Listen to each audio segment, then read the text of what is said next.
పూర్తి వివరాలు చూసే ముందు మా ఛానల్ ని సబ్స్క్రైబ్ చేయడం మర్చిపోకండి. శ్రీ గురుభ్యో నమః.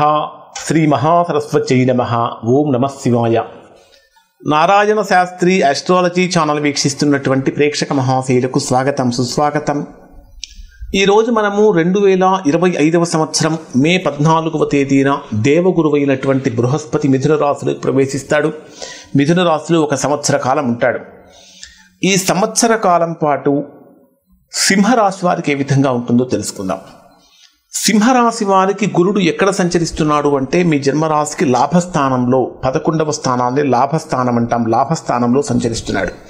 ఈ సంవత్సరం అంతా గురుడు లాభస్థానంలో సంచరిస్తాడా అంటే సంచరించడు. అతిచారంతో ఒక 48 రోజుల పాటు కర్కాటక రాశిలోకి ప్రవేశిస్తాడు. అంటే అది మీ జన్మరాశికి వ్యయస్థానం అవుతుంది. అంటే ఈ మే 14వ తేదీ నుంచి అక్టోబర్ 18వ తేదీ వరకు గురుడు మీ జన్మరాశికి లాభస్థానంలో ఉంటాడు, 11వ స్థానంలో. అక్టోబర్ 18వ తేదీ నుంచి డిసెంబర్ 5వ తేదీ వరకు కర్కాటక రాశిలో అంటే మీ జన్మరాశికి వ్యయస్థానంలో ఉంటాడు. మరలా డిసెంబర్ 5వ తేదీ నుంచి 2026వ సంవత్సరం జూన్ 2వ తేదీ వరకు మిథున రాశిలో అంటే మీ జన్మరాశికి లాభస్థానంలో ఉంటాడు. ఒక 48 రోజులు కనుక పక్కన పెడితే ఓవరాల్గా లాభస్థానంలో ఉన్నాడు. మరి గురుడు సింహరాశి వారికి ఏమి ఇస్తాడు? గురుబలం పెరుగుతుందా తగ్గుతుందా ఎలా ఉంటుందంటే, జనరల్గా మానవ జీవితంలో మానవులకు కావలసినటువంటి సమస్తమైన సుఖాలు, శుభాలు, సంతోషాలు, ఆనందాలు అన్నిటికీ ప్రధాన కారక గ్రహం ఏమిటి అంటే గురుడు. మన ఇంట్లో ఒక శుభకార్యం చేయాలన్నా, ఒక ఇల్లు కొనుక్కోవాలన్నా, ఒక ఉద్యోగం రావాలన్నా, లేదా ఇంకా ఆరోగ్యం బాగుండాలన్నా, ఉన్నతమైనటువంటి పదవులకు వెళ్ళాలన్నా, ఇలా ఉన్నత విద్య కోసం ప్రయత్నించాలన్నా, ఏది కావాలన్నా సరే గురుబలం అనేది చాలా అవసరం. అటువంటి గురుడు ప్రస్తుతం సింహరాశి వారికి అధికమైనటువంటి లాభాన్ని ఇచ్చేటటువంటి స్థానంలో ఉన్నాడు. సింహరాశి వారికి ఈ సంవత్సరం అష్టమ శని మొదలైందని చెప్పి చాలామంది భయపడుతూనే ఉన్నారు. అష్టమ శని ఉన్నప్పటికీ కూడా గురుబలం అనేటటువంటిది అత్యంత ప్రధానంగా ఉంటుంది. అంటే ఒక శనిని మాత్రమే తీసుకోకుండా మిగిలిన 3 గ్రహాలను కూడా మనం పరిగణనలోకి తీసుకోవాలి.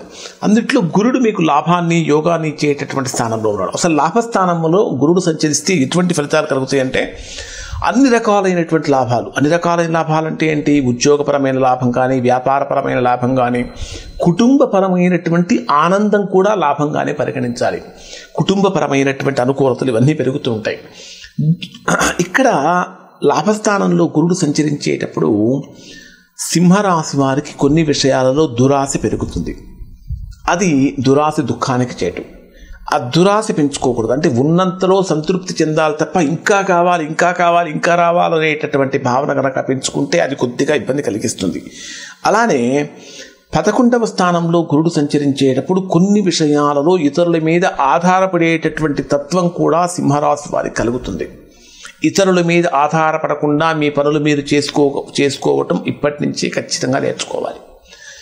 గురుడు లాభస్థానంలో సంచరించేటప్పుడు మామగారి వైపు నుంచి అంటే మీ భార్య తరపు బంధువుల నుంచి, భార్య తరపు తల్లిదండ్రుల నుంచి ఖచ్చితంగా ఆస్తి వచ్చే అవకాశం ఏర్పడుతుంది. అంటే ఊహించినటువంటి విధంగా భార్య తరపు బంధువుల నుంచి, తల్లిదండ్రుల నుంచి ఆస్తులు రావాల్సినటువంటి ధనం అనేటటువంటి చక్కగా చేతికి అందుతూ ఉంటుంది.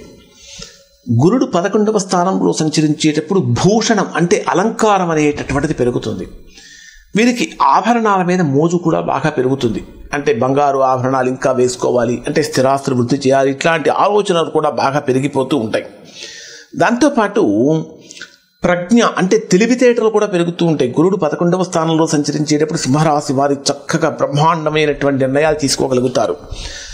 రాజకీయ రంగంలో ఉండేటటువంటి వారికి, సింహరాశి వారికి ఊహించినటువంటి విధంగా మంత్రి పదవులు కూడా వచ్చేటటువంటి అవకాశం కలుగుతూ ఉంటుంది. ఇంకా చెప్పాలంటే ఆడవాళ్ళ కనుక తీసుకుంటే వీరికి ప్రీతికరమైనటువంటి వంటలు చేయటం కానీ, మనోహరంగా మాట్లాడటం కానీ, ఎదుటివారిని ఆకర్షించుకునేటటువంటి విధంగా ఉండటం, ఇట్లాంటివన్నీ కూడా ఆడవారికి జరుగుతాయి. ఇవి మాత్రమే కాకుండా విద్యార్థులకు కానీ, పెద్దవాళ్ళకు కూడా కళారంగంలో నైపుణ్యం పెరుగుతుంది. చిత్రలేఖనం కానీ, నాట్యం కానీ మొదలైనటువంటి వాటిట్లో, ఫైన్ ఆర్ట్స్ వీటిలో ఎక్కువగా నైపుణ్యం పెరుగుతుంది. ఇప్పుడు చాలామంది కనుక తీసుకుంటే పిల్లలు భరతనాట్యం నేర్చుకుంటూ ఉంటారు, కూచిపూడి నేర్చుకుంటూ ఉంటారు, పాటలు పాడుతూ ఉంటారు.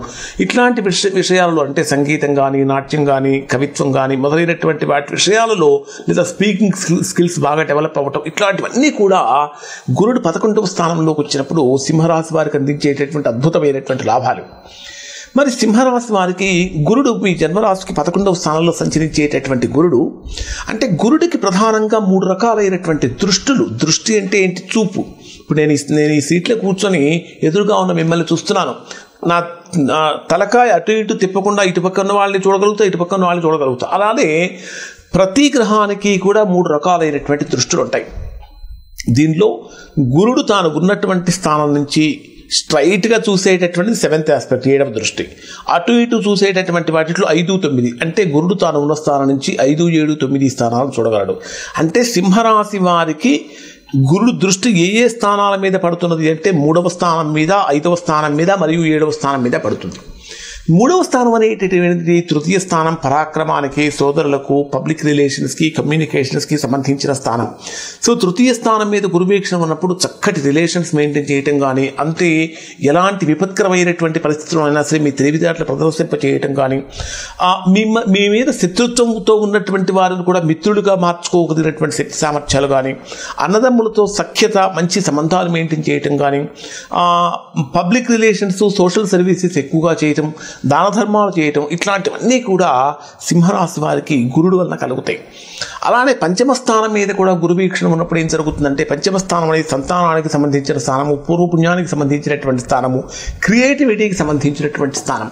5వ స్థానం మీద గురువీక్షణ ఉన్నప్పుడు మీలో క్రియేటివిటీ లెవెల్స్ పెరుగుతాయి, అంటే సృజనాత్మకత పెరుగుతుంది. ఏదైనా సరే నలుగురు చేసేటటువంటి పని నేను ఎందుకు చేయాలి, నలుగురు కంటే కొత్తగా డిఫరెంట్గా చేసి అందరినీ ఆకట్టుకోవాలనేటటువంటి ఒక ప్రత్యేకమైనటువంటి భావాలు సింహరాశి వారిలో కలుగుతాయి.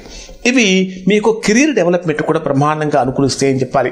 ఎందుకంటే 5వ స్థానంలో సంచరించేటటువంటి 5వ స్థానం మీద గురువీక్షణ ఉన్నప్పుడు కెరీర్ డెవలప్మెంట్ కానీ, బిజినెస్ డెవలప్మెంట్ కానీ, ఫారిన్ ట్రావెలింగ్ కానీ ఎక్కువగా జరుగుతూ ఉంటాయని చెప్పాలి.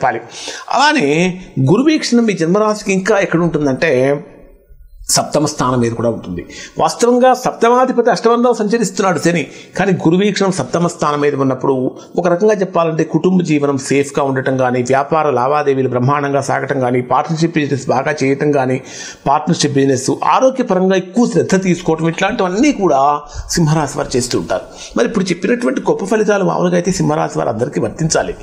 కానీ అంటే ఒకటి అష్టమ శని ప్రభావం ఉంది. ఇంకొకటి ఏంటంటే ఒకవేళ మీ జన్మరాశిలో అంటే మీరు జన్మించినటువంటి సమయంలో జన్మలగ్నంలో గురుడు కనుక ఈ లాభస్థానంలో లేకుండా ప్రతికూలమైన స్థానాల్లో ఉన్నాడు అనుకోండి, 6, 8, 12 స్థానాల్లో ఉన్నాడు అనుకోండి, అప్పుడు మీరు గొప్ప ఫలితాన్ని పొందలేరు. అటువంటి సందర్భంలో మీరు మీ అంటే వ్యక్తిగత జాతకంలో ఏర్పడినటువంటి దోషం ఎక్కడుందో తెలుసుకొని దానికి సంబంధించినటువంటి దోష పరిహారం కనుక చేయించుకుంటే ఇప్పుడు చెప్పినటువంటి ఫలితాలు సంవత్సరం అంతా కూడా బ్రహ్మాండంగా పొందుతారు. ఇవి సింహరాశి వారికి సంబంధించిన ఫలితాలు. శుభం.